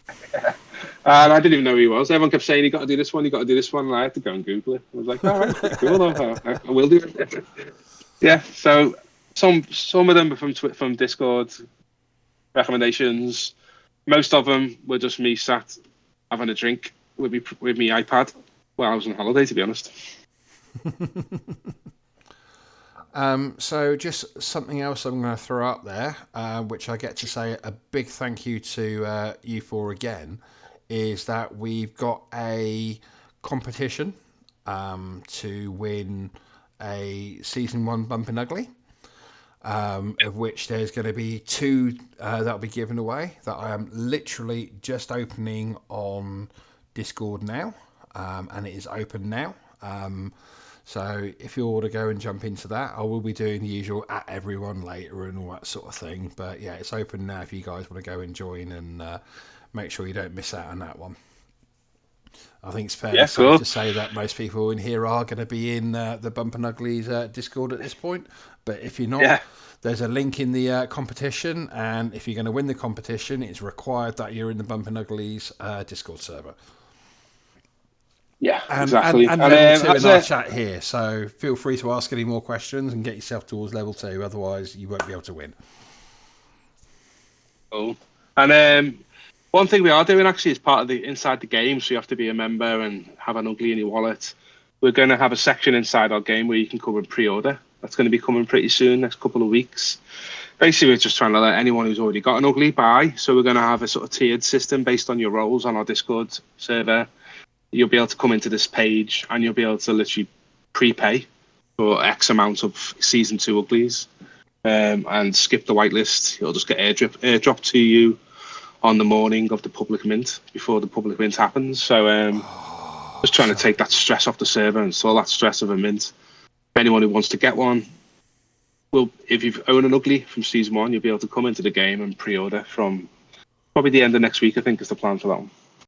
I mean, that'll be nice. I mean, like, you know, as someone in the past that was trying to mint at the same time as holding down like shift work and everything like that, it's not always, Exactly. it's not, you know, it might be a 24-hour like whitelist mint, but you know, that's not always possible for people to make for various different reasons. So just No, being able to like that, pre-order yeah, like 2-3 days ahead and then just not worry about it is pretty awesome. exactly. That's the plan. And it's great for me too. Bit of cash flow, isn't it? So I think Yeah. it's been, I couldn't do that stuff out in the first time. We're talking about everyone being. It's nice to be at the point now we're so big and so trusted, and we've done so much work that I can do things like that, and people aren't thinking, "Oh, he's going to rug pull here," because obviously I'm not. I'm clearly, I'm clearly here for the long haul. So it's nice to be in that position now. It's such a different experience since the first mint. At the first mint, she's begging people, trying to get them to trust you, but now it's like we're clearly well established now. So it's nice. It's a nice feeling. Yeah, I mean, I mean, how long was it? How long's it been since you first dropped now? It was November was the first mint, yeah. So Wow, yeah, that's that like was significant. That's 6 months. over 6-7 months now, isn't it? Yeah, and that's been 6, 7 months of active, constant Discord and constant updates and constant. Yeah, I've just been dropping stuff every couple of weeks, really. So even though I've been quiet on the big dev, like I say, we didn't stop with developing the Discord bots and making the website. And I do YouTube videos. I've not done any for a few weeks, but I've been trying to do as many videos as I can and just be open. And I quite enjoy talking to people. So it's like I just tried to put as much of it out there as possible. Massively dox myself in every possible way, really. So I think, yeah, So nothing to hide. going This will back be how to you. Discord a little bit. Yeah. Aside from the usual bumping activities, which we won't do too much description on, Yeah. what other community activities do you guys have going on a regular or semi-regular basis? Whether it's, you know, poker competitions or Gartic or, you know, treasure hunts or, you know, what have you. Yeah, we do Gartic. Lamps organises a lot of this and Loftgas. We've done stuff like we play Crash Kart. Within Crash Kart Call Out, we've been giving away uglies for winners of Crash Karts. And most of the mods love that. It's kind of a web-based 3D Mario Kart rip-off. We've done poker nights. Like we do a lot of competitions around the uglies as well. So that kind of like we say, we did the bumping bingo was running.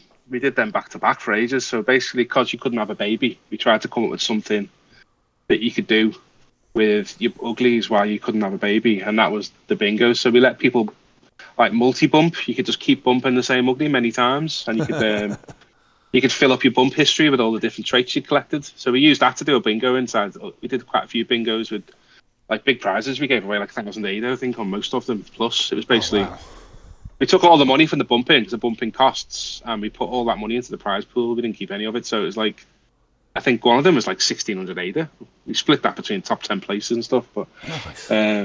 so yeah, we did lots of we did them back to back, and we're going to start them again soon. But like I say, make it more automated inside the game next. But we manually did traits where Loftgas would release the trait in the morning and say, right, you need to get the top hat by by the end of the day. You have to go and bump somebody with a top hat by the end of the day, and it'd be so everyone would be rushing to Minga to go and bump someone with a top hat, and then we did that. Like you have to collect 6 of them, and by the end of the week, first one to screenshot it and show it. We did it in Discord, got a prize. So anything like that, we're always coming up with stuff like that. Like Discord's pretty busy with all those sort of things. We're always giving away. Well, basically, we do give away most of our money. Most of the stuff we try and give away. The Golden Bump's a great one. You can see it. I've turned it off at the moment because we've stopped bumping while we're doing the baby deployments. But to see that hopper building up every time somebody bumps, 2 ADA goes into it.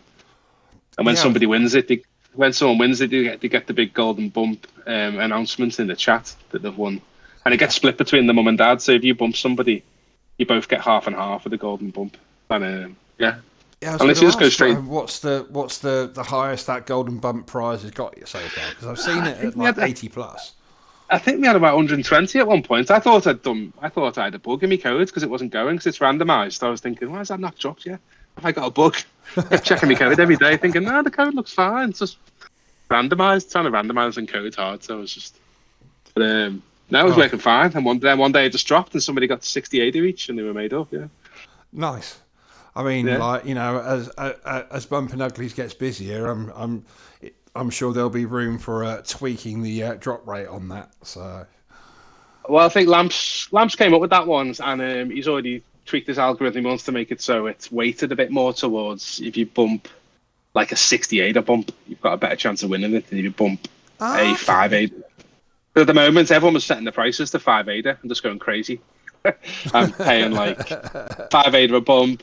And it was like mathematically better. So I think we're going to make it, if you're bumping like a 68 bump for some rare trait, you've got a slightly better chance mathematically of winning the bump. But that's more code for me to think about. But yeah, we always do stuff like that, really. I think we like to tie it all into the game. We like to come up with custom stuff. So we do the standard stuff. We do have all the kind of like Gartic and that, and we do quizzes. Yeah, we have quiz events quite often. We're always dead generous with our prizes too. So whether it's Uglies or cash or either, you know, we're always giving quite good prizes out. But over time, we just want that to be linked into the game. We want all these competitions to be bumping related and trait related and completing the games the fastest and highest scores in the games, all that kind of stuff. So yeah, Discord and the game are massively intertwined, really. No, I mean that again. I mean, I overuse this phrase a lot, but yeah, that's pretty awesome. Yeah, cool. It's good to get some. I've not spoken to anyone about this for 4 months, so it's just nice to get some feedback. So I've just been locked in isolation, coding and stressing. So it's good. It's good just to talk about it. I've been looking forward to getting out my box and doing a bit of this. So. Yeah, I mean, sort of like, especially where, you know, even where you have spoken about it, it's generally been people that are, you know, are already in your Discord and very invested in the project already. Exactly. And yeah, it's quite easy to get into a silo where you only hear good things back, and you know things can get off track quite easily in those types of scenarios. But you've done a bloody good job. Yes, dude. That means a lot coming for you. Thank you very much. We'll just slap each other on the back a little bit more, and we're good to go. Yeah, get a move. Oh, people are dropping babies in my chat now, which is cool. People are saying, "I've got my baby in my wallet," and they're dropping it in my chat. Oh, you see, I saw people start posting them earlier. I was like, "I wouldn't have got mine yet." I'm like, no. Yeah, well, he just did a select few, so it's the VIPs, mostly the gold-faced people there. But so you're saying I'm not very important then? Not quite. Yeah, you didn't buy that initial. You have to go and buy a VIU coin to be super important. I think there's a few of them still for sale. It was annoying, that was. We gave 200 of them away to all my favourite members of the early days, very early days. And like about 10 of them just went and sold them straight away. Just like a slap in the face. Let's have a look. Let's have a look. So it's a fungible token. Yes, there is 5, 10, 50. There's 18 on sale, ranging from 95 ADA up through to 999 ADA. Wow. 95 is not bad, because like I say, it's very much like the early bird. Anything I bring out, I give to them. What I did with that was we sold those 40 ADA each, and we took that 8,000 ADA and threw it all into marketing for the first mint. So it was kind of a clever little crowdsourced marketing pot. Nice. I just said, I'm going to reinvest all this money instantly, and we did. And plus, you'll be a VIP for life. So it was just a nice way. Yeah, we've got these saying thanks basically anytime I do anything now, any kind of launch or any kind of new event. I just give it to them first as a thank you because we wouldn't be here without them. Basically, it was a good little crowdsource thing. I'd recommend to any new startups. Really, it was a good way of getting a bit of money in early on. Yeah, just getting that up on YouTube for you. I say the Tidy really is a one-man copy-paste machine. He's a beast, isn't he? But he does it right. He gets all the at signs in there and stuff, which is important for the getting noticed. I try and go in every night as my Loft Lad accounts and just do a proper reply to each one of them. And yeah, it's a full time job. It's Oh, something I'm definitely going to hire. 100% agree, and it's very much a paid position as soon as you can Yeah, afford it. definitely. As soon as we can get someone full time, that's basically when Ada stabilizes a bit more. We were on the verge of doing all that, and then just had our legs chopped off with the price getting slashed. I think we just need to wait out and be sensible. You could probably still afford it, but I don't like paying full time salaries without some kind of stability. It's not fair on the people. I think you kind of Yeah, I mean, yeah. it gets quite awkward when you agree a salary based on ADA being a certain price, and then Yeah, either you're paying 7 times the amount of ADA than you originally intended, or they're getting a seventh of the wages they originally intended and can't pay their bills all of a sudden. So it gets ugly quickly. yeah, exactly. I think yeah, it's best just for now when lean times just stay lean. So we're quite a small team and we can ride this out indefinitely. So we'll stick like that until everything picks back up. And then we'll start scaling up staff wise, definitely. It'd be good Yeah, just to for have a sure. nice, yeah.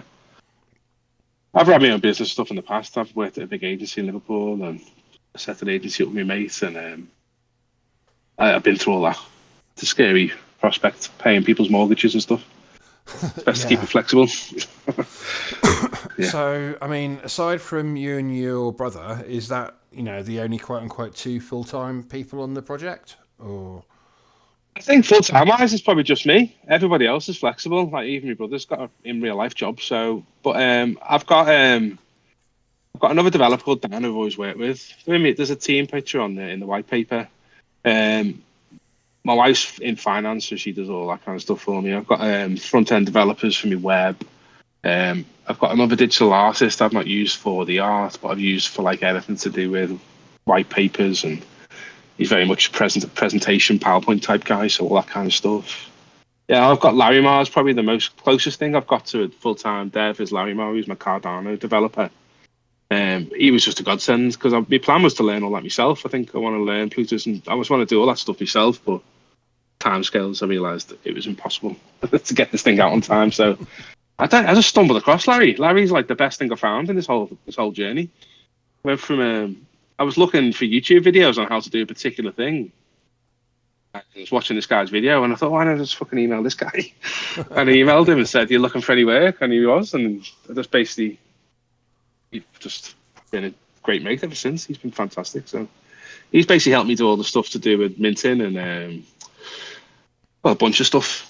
Yeah, we're doing the minting. Obviously, we basically replaced NFT Maker Pro with Larimar, basically, and we've built our own in-house one, and all the stuff to do with like banking as well. So we're going to change our banking section soon to make it a bit more streamlined, where you can just fire up a burner wallet and be able to link with Nami and all that kind of stuff. So Nice. I think, yeah, all that kind of stuff's definitely on a roadmap, and it's very it's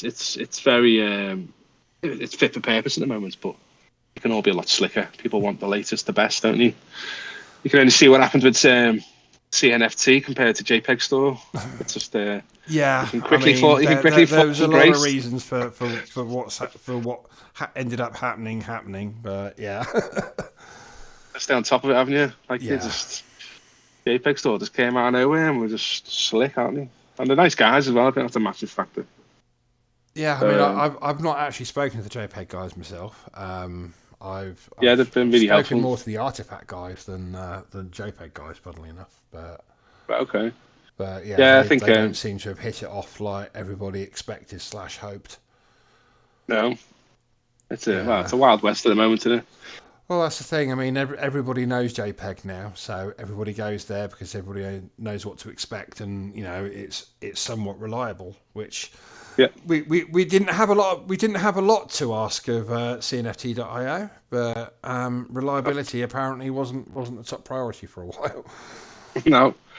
Like, as being a dev, I always feel sorry for the developers, so I think they did a great job early on, and we wouldn't be Yeah, here without them. That's where we sold yeah. I everything for mean, ages. So, same for like NFT Maker Pro. We got a lot of bad press, and we had a bit of bad luck with them, and a few things went wrong. But like, you're like, it's such a new thing. It's amazing what they put together in such a short time, and they're looking great now. What their system does and stuff. So, yeah, I always just feel sorry for the developers. There's always some guy like me stuck in his loft yeah, working his balls yeah. off. And the Yeah, thing is, it's easy for me to sit here and say about reliability of the site, but I wouldn't have a clue. exactly. I would like, I wouldn't even know how to hire somebody to do that, let alone do it myself. Yeah, you never know what's going on behind closed doors either. So I'm Yeah. sure they're trying their best. They want to succeed like everybody else. So yeah, So here's a question that I like to ask people. yeah. Get various different sorts of replies, but do you have anything that you regret doing in the project so far, or that you would have done differently? I'm not Like, given sure. There must be hindsight. lots. There must be lots. Well, yeah, but like, Um, what's your biggest one? What's your biggest lesson learned? I should say. I think probably overpromising stuff. Just on bad time management, assuming I can get things done in 2 weeks when it's probably more like 2 months, and then killing myself to get there. That's pretty much been the last 6 months. I think I'm so keen and eager to get it all out.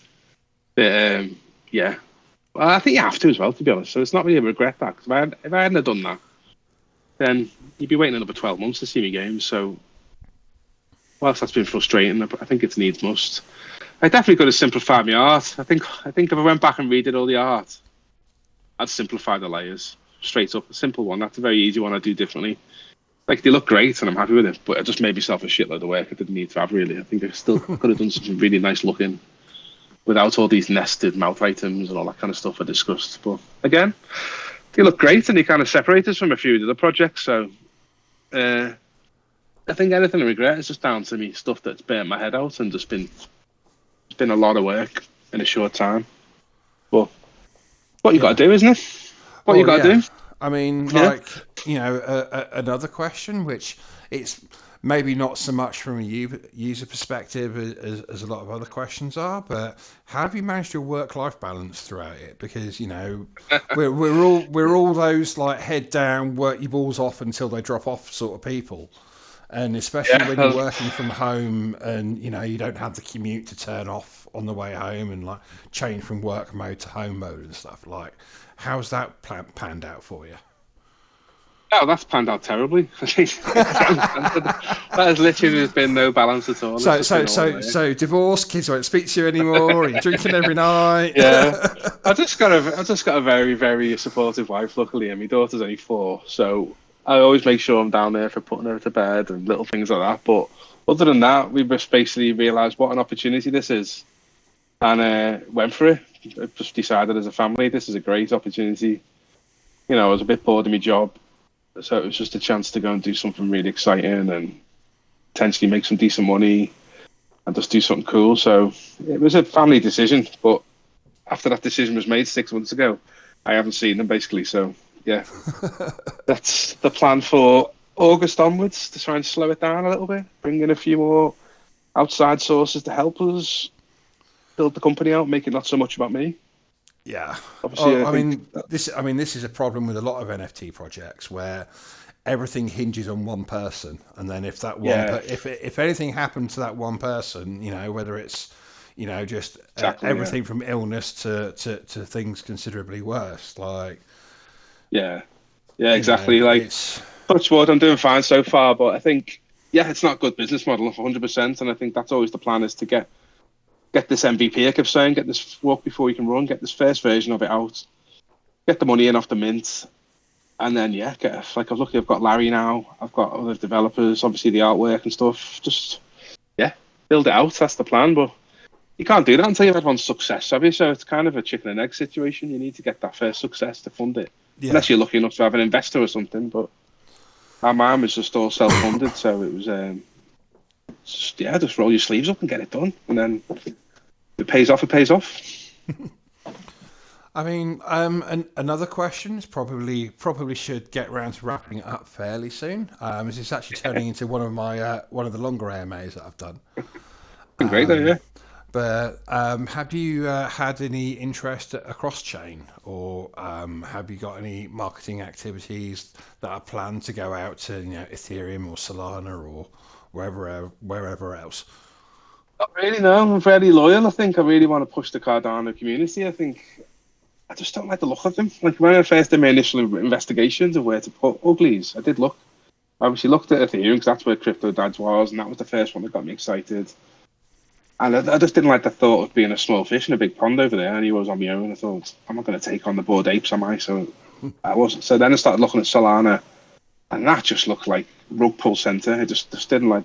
There was just a bad feeling about it. I might be completely wrong, but my gut instinct about Solana was I just don't want to be involved in that. It looks like a massive, massive mess of thousands and thousands of people sharing stuff out. So when we stumbled across and started reading, I'd already read about Cardano from a crypto point of view, and I knew all about like the proof of stake and all that kind of stuff. And yeah, I just liked the size of it. I felt like I had this opportunity where I was going back in time, and it was like stepping back into Ethereum 2 years ago, and you were like, I could get in this time machine, go back, Yeah. and be part of something at its very early days, and be one of the hopefully blue chips almost. It's fine. Yeah, Yeah, I we're mean, never gonna. I was So I'm thinking not going to more leave that of now. bringing those people over to Cardano as All right. opposed to Okay, I'm with taking you. uglies over there. Well, yeah, well, definitely. I think, like I say, our website and all the stuff like YouTube and all that. I really want to start building just a gateway into Cardano generally, and just use Uglies as like a tool for that, where you can we can help people who haven't got a clue what any of this is. Yeah. If you land on our website, we can teach them how to just get a wallet and how to get a Kraken app, and how to buy some coins, your first coins, and then maybe do it all via our site where you can just pay with PayPal and get a wallet with some Uglies in, that kind of stuff to get them started, or just any kind of intros, that kind of stuff. I'm really keen to investigate, come up with some cool ideas to make the gateway into crypto in general simpler for the layman's. Because people ask me about it all the time, friends and stuff. I haven't got a clue, and it's like a long-winded explanation, isn't it? It'd be nice to get that long-winded thing down to a 60 seconds. Just go to this link and watch what I say on. Yeah, that's the thing. I mean, like you always have to come up with a different explanation depending on who you're talking to as well. Yeah, exactly. Like most people, I kind of say, just don't ask. Yeah. It's like my mum or something. Like I can't even begin to start explaining this to you. But yeah, it's like when they say what's staking, it's like there's people that appreciate the technical thing, and like I mean I've generally resorted to it's kind of like turning your wallet into an instant access savings account. Yeah, and exactly. People understand that, and I can get away with that, and like I don't get the 15 follow-up questions afterwards. So yeah, I think Twitter Spaces are going to be a big place for that. I think like doing this kind of thing, and as I get like everything sorted, I've got my timescales back, and I can get myself out there. I definitely fancy going into the bigger Twitter Spaces, which are more general crypto type spaces, and try and drag as many of them Ethereum people over to Cardano via Uglies as I can. Really, I think it'll catch a few people's eyes, and hopefully we can get a few of the big Ethereum whales over to Cardano. Yeah, I mean, as much as there's many beautiful looking projects out there, there's not many projects out there being intentionally ugly. So it does attract eyes from that alone. Yeah, we've really tried to strike the balance on the comedy. I keep saying I've almost got like a kind of mission statement of what the comedy is, and we do get just to a bit like, can we say that? Yes, we like a few times people they bought a secondary Ugly. This the time I had to draw the line, and in chat they were pissed off. They bought the second Ugly that it turned out pregnant, because you can't tell that until you bring it into the game. Yeah, like I've got a pregnant Ugly.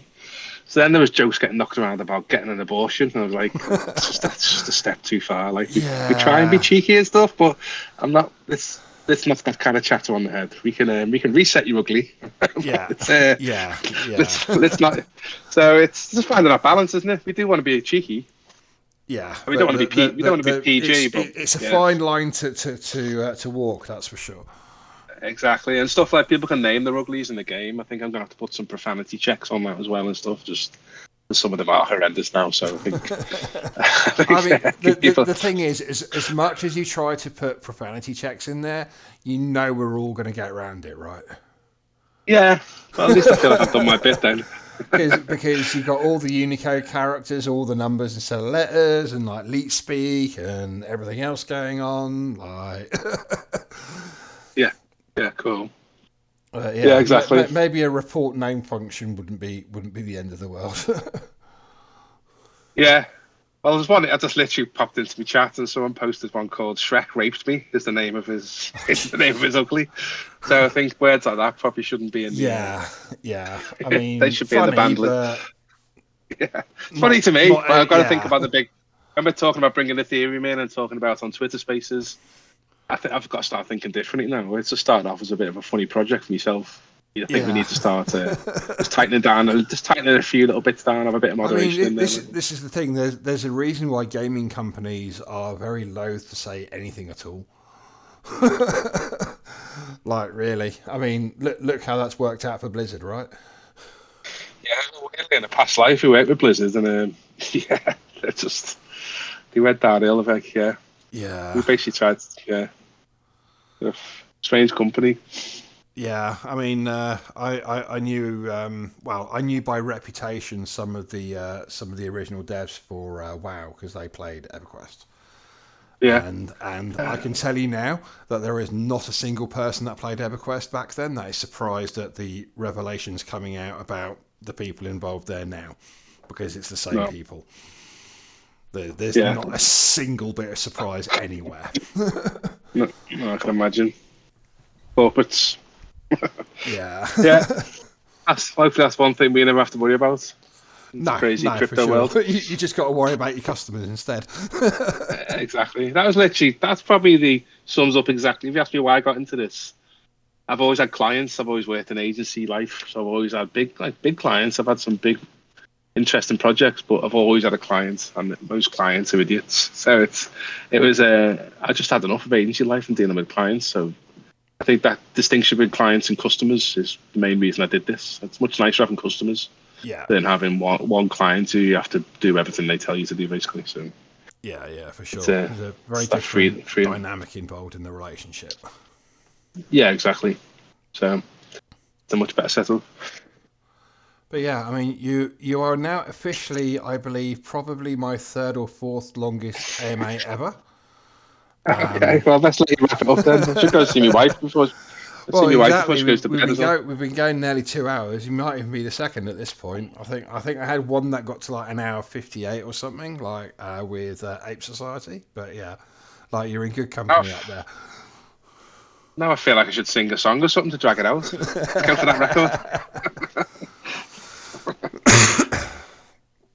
Yeah, we Damn, don't like mate. Well, those Liverpool supporters. yeah, Probably the I most definitely sing. polite version of that song you're ever going to It was, yeah. That wasn't what I was thinking of, no. Yeah. All right, Dave. Well, it's been fantastic. Yeah, if you want to wrap it up, then Yeah, I I've mean, said everything I need to say. I've got all. Yeah, it's been great. I think I'm definitely going to push the YouTube video of this out and get the try and get other people listening to it because I've covered every base I could think of. yeah, I mean, like, I do want to thank you very much for coming along. It's been an absolute giggle, Yeah, it's and been great, mate. most of Just keep all, coming in the server. yeah. I mean, most of all, thank you to everyone who's turned up and listened. Yeah, If you are same here. unfortunate enough to have not caught this live and you're watching it on YouTube, give it a like, give it a share. Make sure everyone knows about it, and if you're feeling really generous, feel free to subscribe as well. Cool. The all the links for Bumpin' Uglies will be in the comments below. So yeah, get clicking, and we'll see you in the Discord. Bumping. Thank you very much, and thank you, and good night. Thanks, dude. I'll speak to you soon. Cheerio. Bye.